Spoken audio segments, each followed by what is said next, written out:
How's it going, guys, and welcome back to another episode of ParkTwister right here at Universal Studios Florida. Today's sort of going to be just a general parks update around the resort. I'm not sure if I'm going to make it to both parks today, but we are here at USF to check out anything that's new, mostly regarding all the updates centered around Shrek, because as you know, it has served its last torture, and so we're going to talk about the rumors of what the replacement could possibly be. We're also going to check out all of the Mardi Gras updates, what's going on with Revenge of the Mummy, and all the jazz right here at Universal Orlando Resort. So let's get on inside and have a good day. It's still early, so let's see what all the updates are about. Now it's about 11 o'clock right now, so most of the people have already gone in through that mad rush in the morning. I'm not too sure how busy the park is going to be because it's been kind of slow through the weeks, and it is a Friday. Let's hope for the best though. So the first of our updates are that the park maps have actually returned to the standard Velocicoaster maps instead of the holiday ones, at least till Mardi Gras starts next month. So that's the first of our major updates today. Well, I guess not major, but first of our updates. Now, before I head straight back to check up what's going on with the Shrek show and its replacement, we're going to take a hard right and see what's going on over here first. Now here's the first of our major updates right here, and it looks to be like we are getting a new star on the Hollywood Walk of Fame. You can see right here is an example of what it will look like. There's also another one being built right all the way down there. This is right in front of the Bourne Stuntacular show, and the rumor is that we could be getting a star. Obviously we're getting two, it looks like, and rumor is that it could be either a Bill Davis star, who was the president and chief of operations at the theme parks in Orlando, and that would be a nice tribute if that was the case. Another rumor is that we could be getting a Betty White star, which I think would be really neat if they could do that. We'll keep you posted though as these stars are revealed to the public. Now coming up right over here at the UOAP lounge, they apparently have stopped or paused the magnets and buttons that pass holders will receive every month. It's kind of unfortunate, not sure why, because that was sort of an incentive as a pass holder to come every single month. This January, when I'm filming this, is actually the first month when they have stopped that service. Hopefully they bring it back in some capacity in the future, because I honestly love those free buttons that you would get. Not sure the reasoning behind stopping them. Hopefully they can bring them back soon. And then real quick, it looks like Bart Simpson is actually in a new place than he normally is. He's normally parked in front of the Simpsons van, which would be right around in this area. Not sure where it is. Maybe they moved it, I don't know, but it's not there anymore. So they have a meeting right over here. And now here's our first major update for Shrek 4D, and that is that some of the stuff from inside the attraction has showed up at the prop shop. Let's give it a look. So these shields right here for $600 were actually in the queue for the attraction. Okay, so I just stepped out of the prop shop real quick to show you this.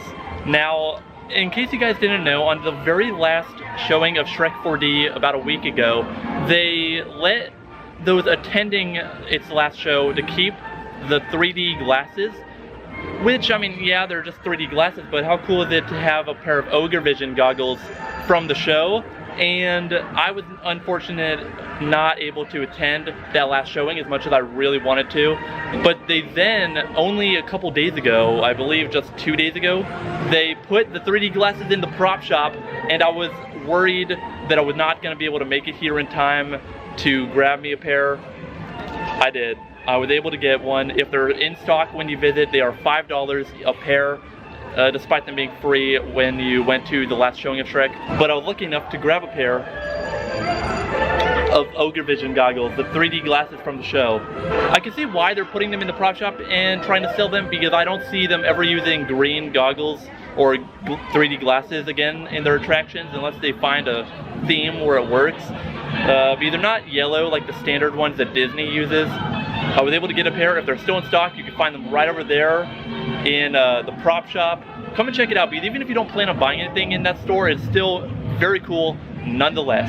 Okay, it's kind of loud because of that parade float right there, but right over there you got some Mardi Gras booths for food when Mardi Gras starts in a couple weeks, and then right over here, this big stage Could be set up for Rock the Universe, possibly also Mardi Gras. It's a massive stage out in front of Mel's Drive-In, but it's right here, and yeah, it'll be interesting because this is a massive stage that they could do a lot of stuff on. And then leading over here into Kids Zone, we got a construction wall around in front of the sign and animal actors. Now, just to let you guys know, this wall is not at all meaning that the area is leaving permanently, like some have suspected. Otherwise, they may not have the Mardi Gras booth set up right here and right there. Because ET is here to stay, at least for the time being, so don't freak out. It's probably just some touch-up paint going on the marquee sign right there, heading into Kids Zone. So, Kids Zone is here to stay for the time being. Another booth set up for Mardi Gras. Real quick, right over here, we got the Hogwarts Express. Now, it has been down for about 3 days now, as of when I'm filming this, and rumor has it that the cable that pulls the trains from station to station actually snapped. No one got injured, of course, but that is what is happening, and they are replacing it. Not sure how true that is. I believe that that is the issue because it kind of just went down unexpectedly a couple days ago. We'll keep you posted though if and when it reopens. Okay, so coming up is our first like major update, and that is Revenge of the Mummy being closed for a very lengthy refurbishment. It'll be down until the end of summer, and the rumor is that it is getting retracked with some new special effects, hopefully, but also the computer system and technology will be updated into the next millennium, so we love to see that. And it looks like they temporarily converted the gift shop to the attraction into a Universal Monsters store, and it does say it's coming soon, so it's not actually open yet. And you can see they put this guy out here in front of the store, but when it does open, you will enter right through there. It still currently has all the standard Revenge of the Mummy merch, so if you still want to buy Mummy merch, even though its ride is closed, you still can. And right over here in front of the stage and Rip Ride Rocket, you got a bunch of trusses over this merch cart and down there as well. We're almost done with our tour around Universal Studios Florida, and then we'll make our way over to Islands of Adventure.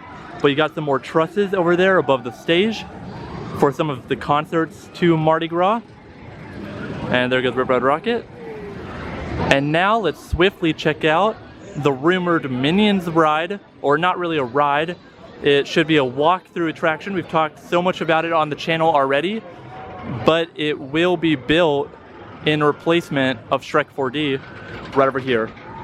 You can see up there it still says Shrek's Ye Olde Souvenir Shop this way. Don't let that fool you because they're still working on taking down all the props and all the signs.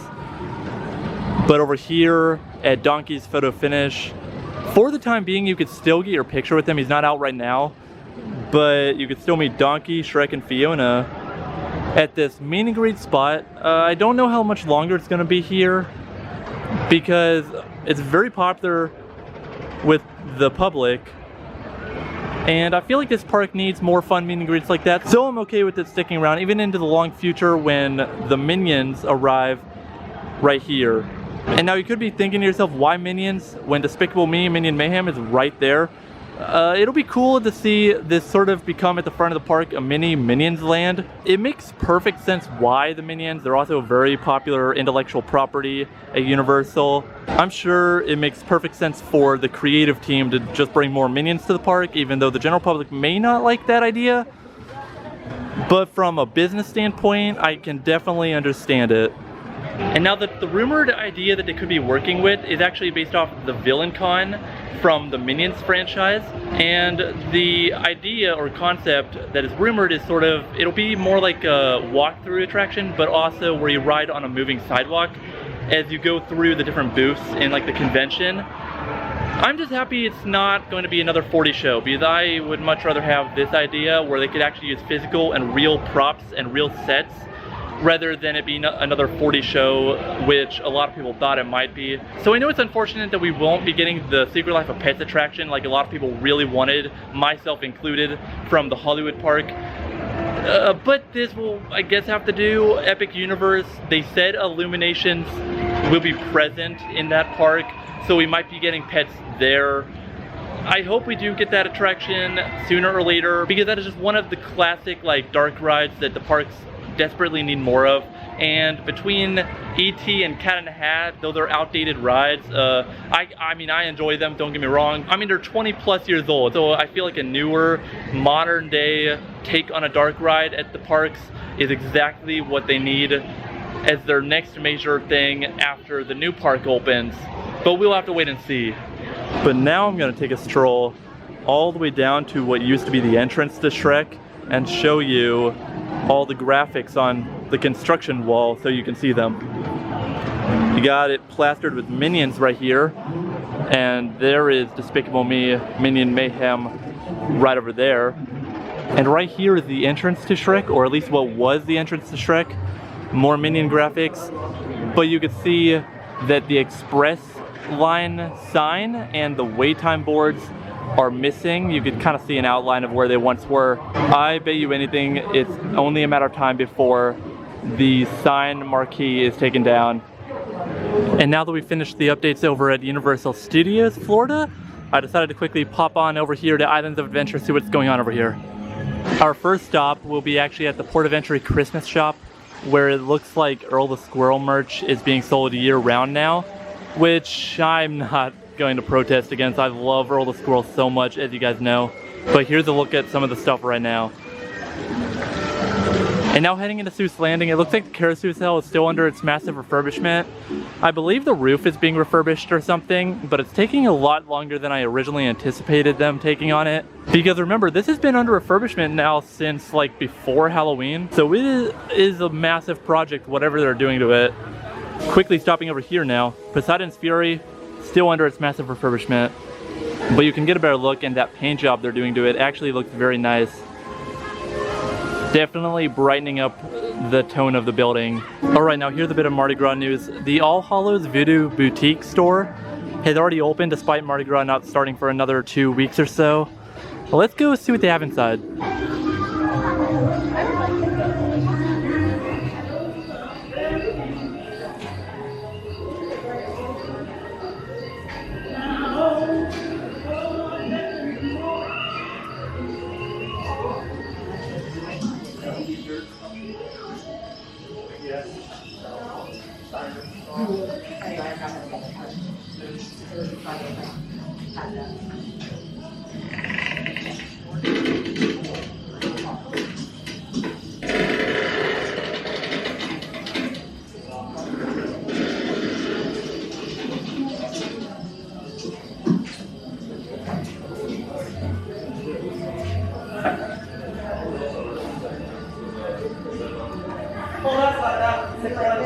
Yes.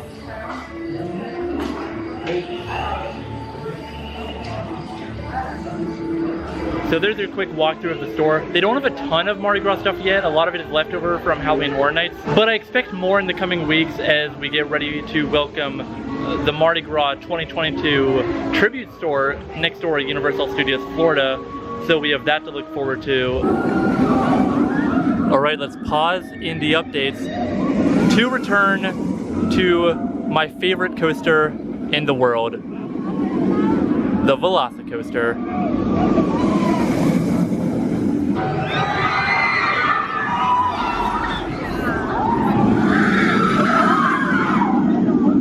Other side of the lockers, so hold on to your ticket and look for key markers. You're ready to ride.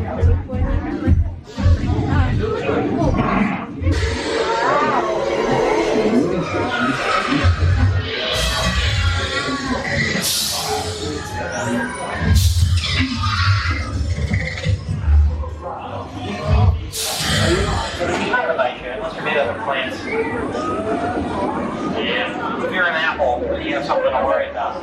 Hi friends, welcome to Jurassic Park. This is Sahara. She's one of our baby Triceratopses. Now she's probably much more gentle than some of the raptors you were probably running from in the Velocicoaster. This is Dr. Sunny Geller, one of our top paleo veterinarians. We've been with Sahara since she was born. Sahara has a twin sister named Sierra. It's hard to keep them separate. Yeah. Now Sierra's about 40 pounds, Sahara's about 35. She's getting there. She's going to be about 22,000 pounds when she's fully grown though. You guys are more than welcome to come up and get interaction with her. You want to make sure she's used to all the social interaction she can have while she's out here in the park. All the external stimuli she will be exposed to when we get her on that river adventure tour. Now that was very cool to come out of Velocicoaster after getting 2 more rides in and see Sahara, the baby Triceratops, right there. Very cool because that is the first time that I've seen her walking about in the park. A little interesting, the team member walking with her had a Jurassic Park patch on and was saying, "Welcome to Jurassic Park," despite us being clearly in Jurassic World in front of the Velocicoaster. So maybe they'll change that in the future. I still really think it's cool that they did that because that is clearly a Jurassic Park thing with meeting a baby Triceratops, and it really does not break the theming because Jurassic Park and Jurassic World do exist kind of in the same universe, so it makes sense, I guess. But we're almost done with our general park updates around Universal. Just a couple more things I wanted to take a look at, and then I'll head on out of here. And to add to the list of things being refurbished, River Adventure is down at the moment for I believe a couple of weeks. It is not getting that Jurassic World treatment like Hollywood did. It's just maintenance and whatnot as we head into the colder months of the year. So really just expect a couple of touch-up paint and whatnot, some work on the animatronics, nothing too major.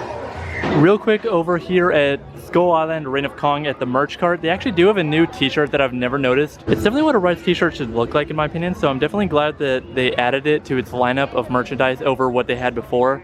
And now here in Marvel Superhero Island, the characters have been moved from their previous spot where they met outside to inside the boutique store right here to the right of The Amazing Adventures of Spider-Man. Alright, so that's going to conclude our visit to Universal Orlando. I did a quick sweep of City Walk and didn't notice anything new or different, so I just decided to cut to the outro right here and end the video off, where I will leave you. Let me know what your favorite thing is that you're looking forward to here at the parks.